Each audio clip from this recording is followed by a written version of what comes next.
Hey guys, how about you? Do you like art as much as those little birdies did?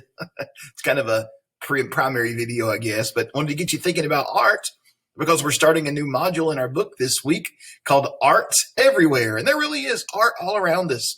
You can look around and see different shapes, like we've been talking about math, geometry. You can look for right angles and obtuse angles and acute angles all around the room you're sitting in right now. You could look for different colors. You could look for different patterns, different designs. All of that's art, but that's not the only type of art, is it? We're going to be reading this week about the art of music. That's my favorite type of art. I love to sing. I love to play my saxophone. That's types of art too. And maybe some of you don't like drawing or music, but you like dance. Dance is a form of art. There's lots of forms of art. It's everywhere, all around us. It helps us express ourselves, and it helps us sometimes. I know it helps me when I get over my nerves to get to play my saxophone. I'm always so nervous, but then I'm excited to get to play a song, and so it helps me get over that. It helps us grow as people. Art is wonderful, so I hope you enjoy doing one of those things, whether it be drawing, coloring, painting, singing, playing some instrument, or dancing, whatever type of art you like. I hope you get involved in some kind of art. It's everywhere, all around us. And so I have a little quote here as we begin. It is by Henry Miller. It says, "It is the artist who has the courage to go against the crowd." What does that mean? Well, sometimes we are just so used to seeing things normal and we get in a rut, kind of, don't we? That means we kind of do things the same way all the time.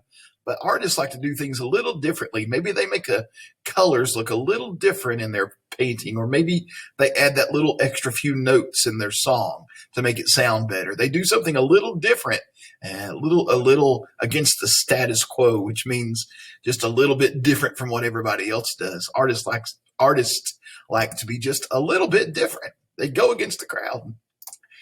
Let's go on to this next page here. And I bet you have some kind of talents. And our essential question is, how far can your talents take you? What's something you're really good at? Can you sing? Can you play the piano? Can you draw really good? I know some of you have shown me some of your artwork that you've done at home, and you're really talented. Are you really good at acrobats? Or I know a couple of you are cheerleaders. Are you really good at doing gymnastics? That's kind of art, isn't it? It's kind of like dance. So what are you really good at? How far can your talents take you? Let's take a look at this little video and we'll find out how far our talents can take us. Turn it up a bit for you here.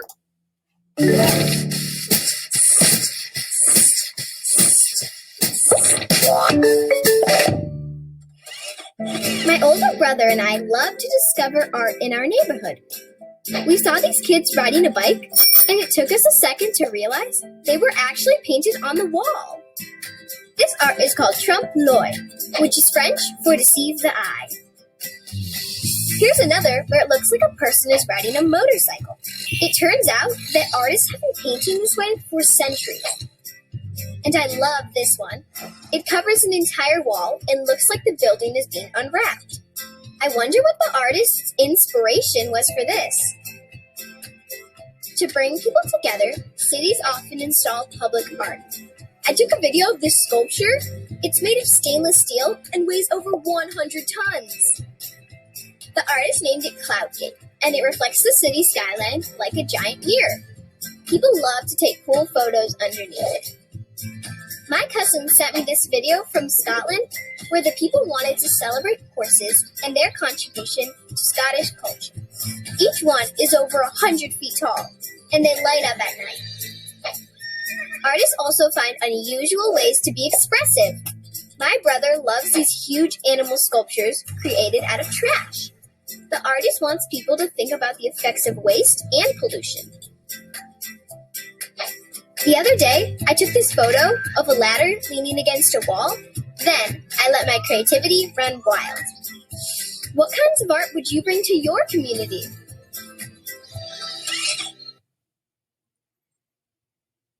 Okay, so art all around is some great examples of how artists have used their talents to improve their city, make their city more beautiful, and it helps you be creative.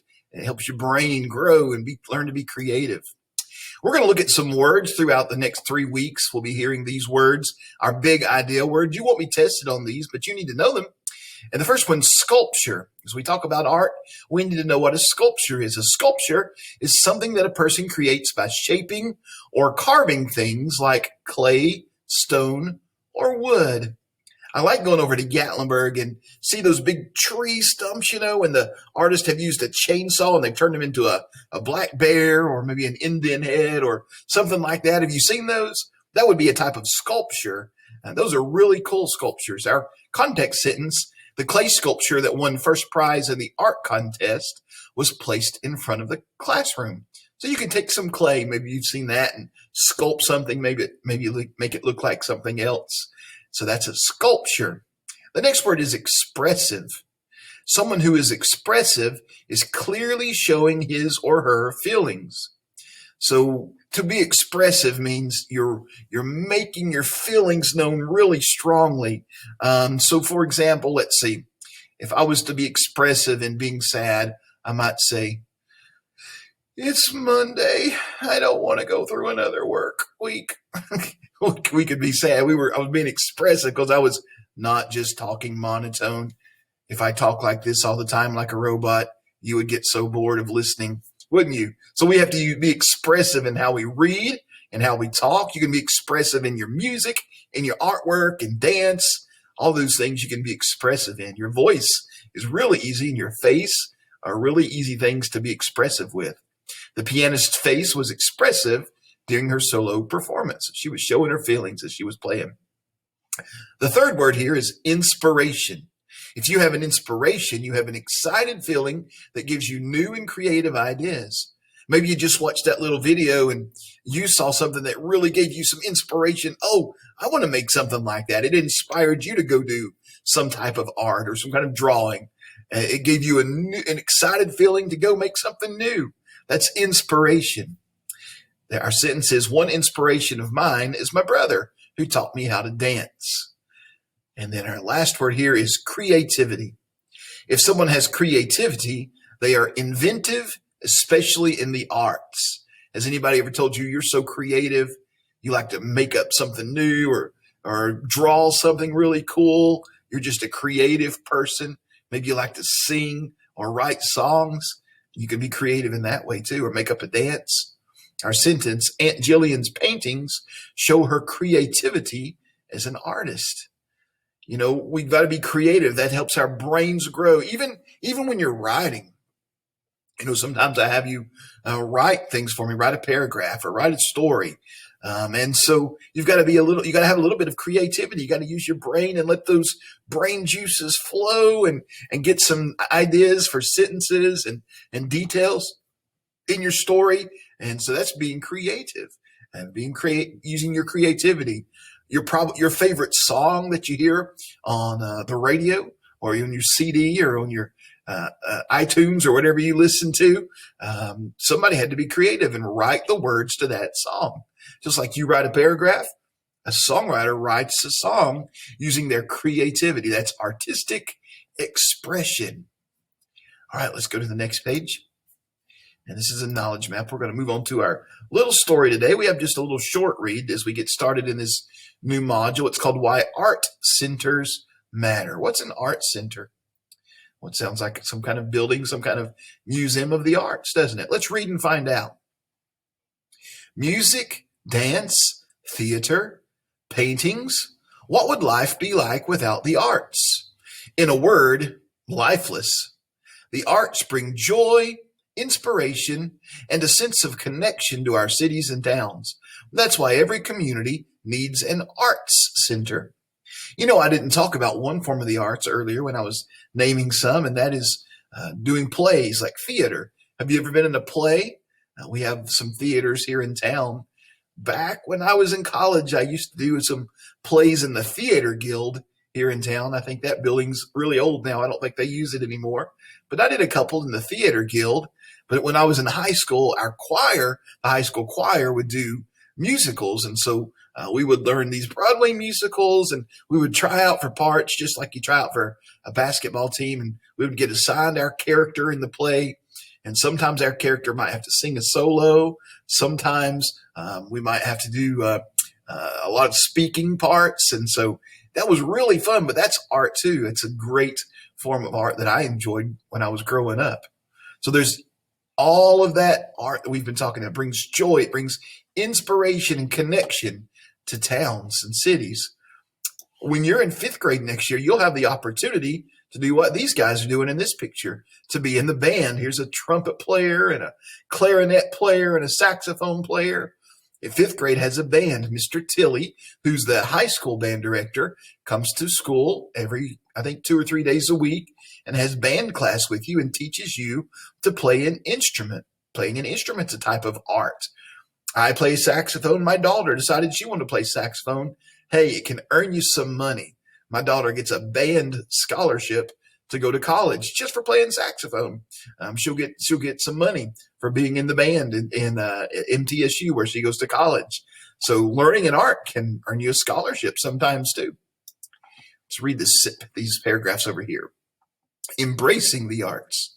An arts center signifies that a community values and supports the arts. A permanent building with galleries to display artwork and stages for performances guarantee that artists will have a place to show and perform their work.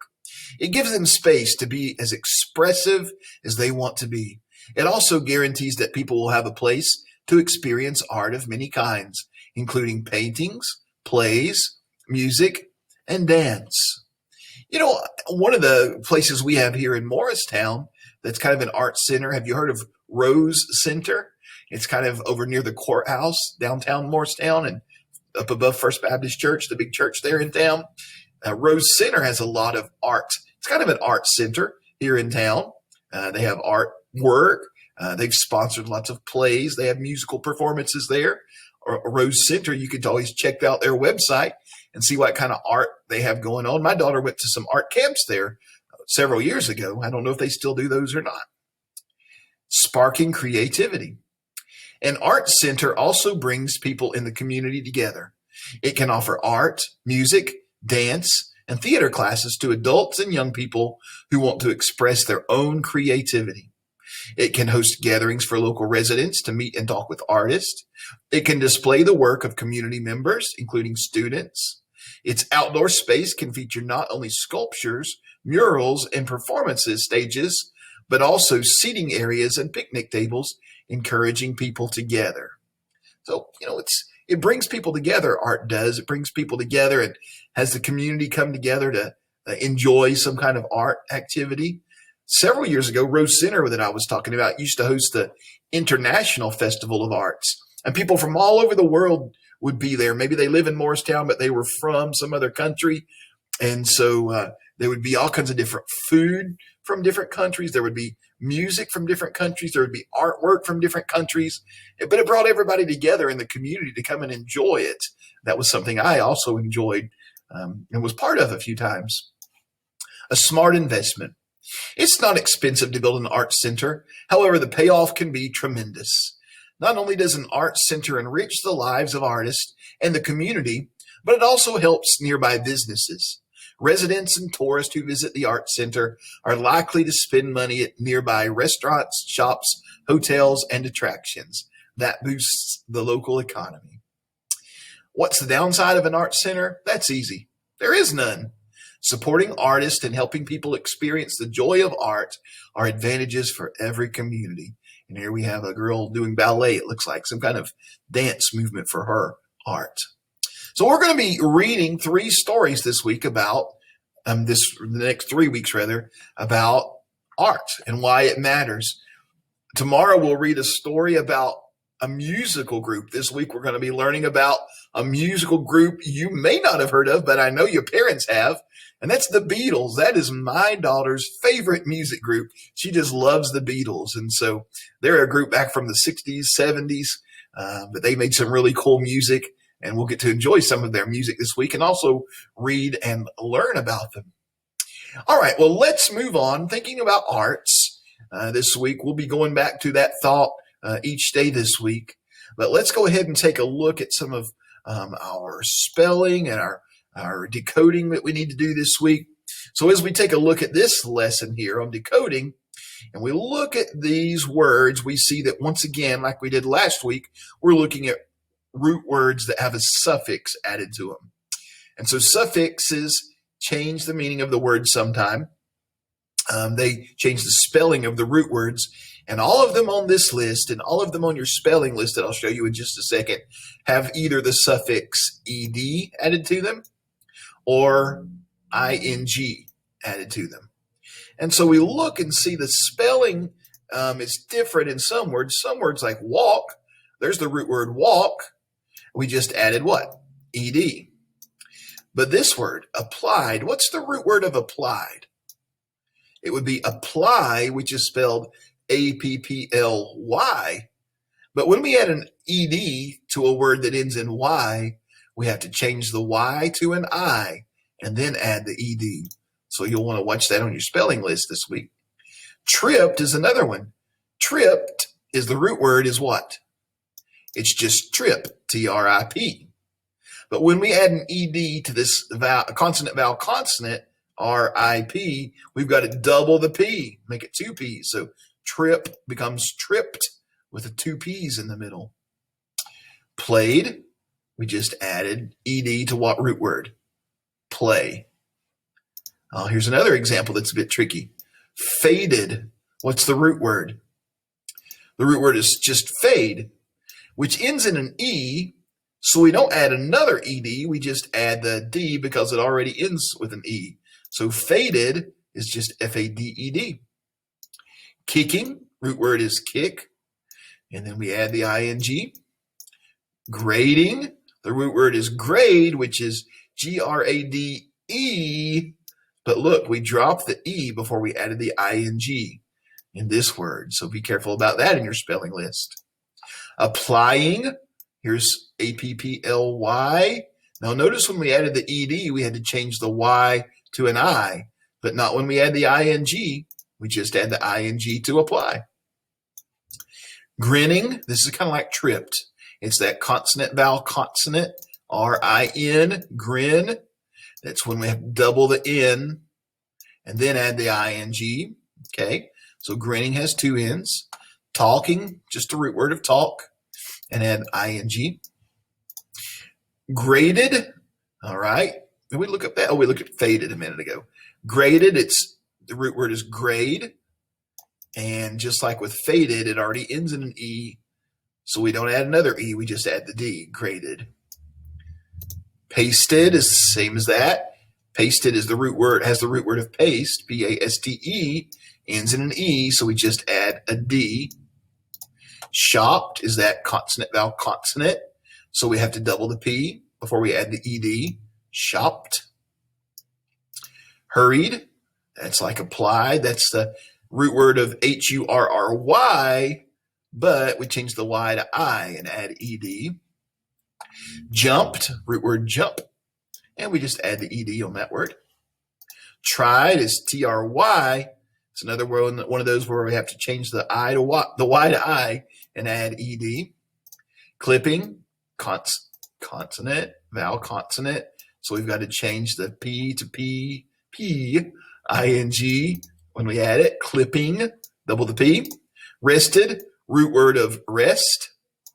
We can just add the ed. Dragging, it's got the consonant, vowel, consonant, and drag ends in that. So we're going to double the G. Dragging. Hoped, it's one of those words, root words that end in E. So we're just going to add the D. Teasing is T-E-A-S-E. Okay, now look at this one. Teasing, we're going to drop the E and add ing on teasing. That's the first one we've had like that, isn't it?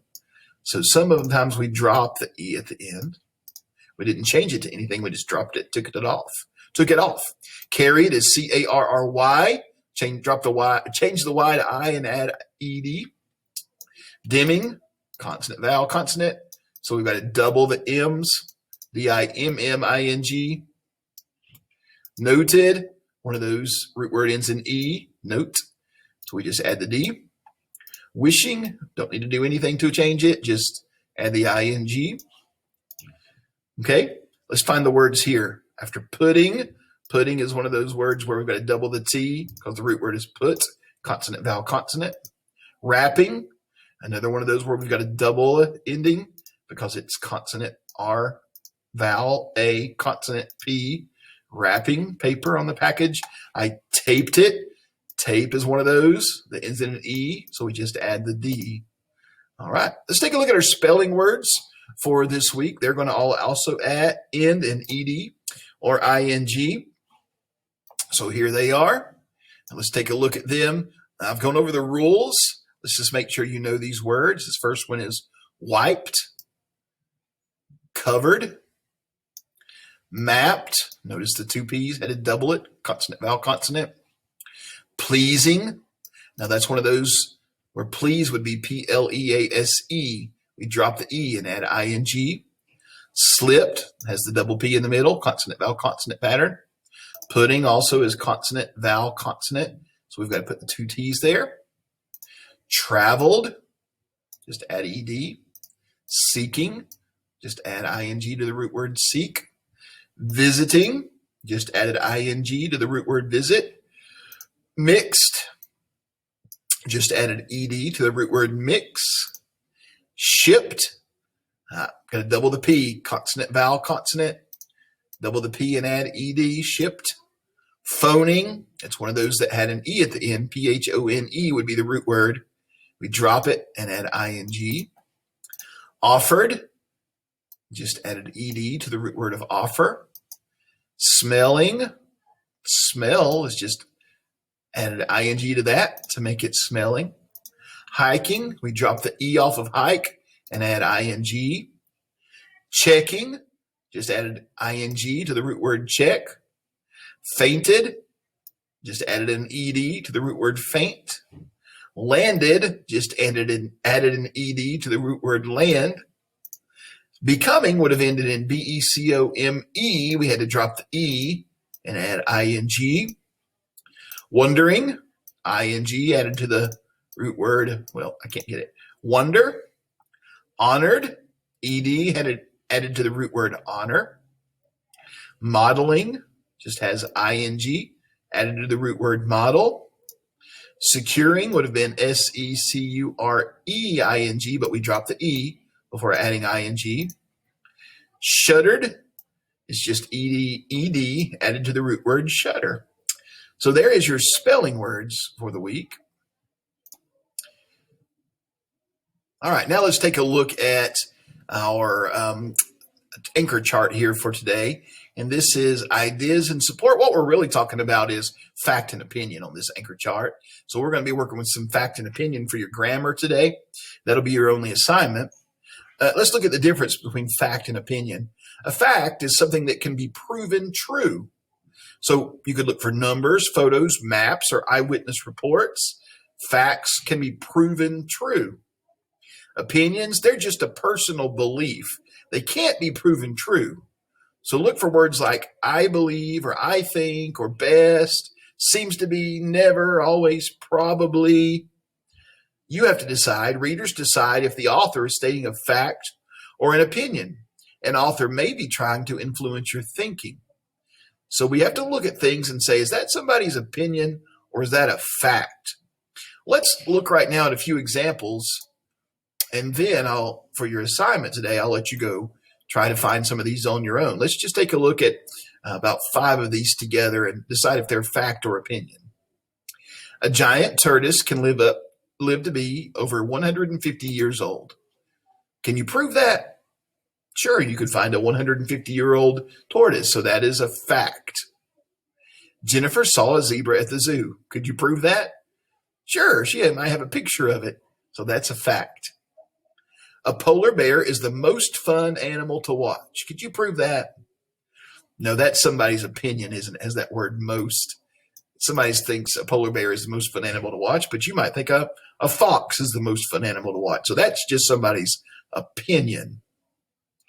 Parrots are prettier than bluebirds. Well, they might have more colors on them, but that's just somebody's opinion again, isn't it? You might think bluebirds are prettier, so that's an opinion. Elephants eat grass and leaves. Well, you could prove that. You could watch and see what elephants eat. That's a fact. So you see what we're doing. If it's somebody's thoughts, their beliefs, it's an opinion. If you can prove it, it's a fact. So you'll have 10 sentences like this on your assignment today. You'll just need to choose whether you think it's a fact or an opinion. All right, I'll let you go get started on that. Look forward to reading the story about the Beatles with you tomorrow. We'll see you then.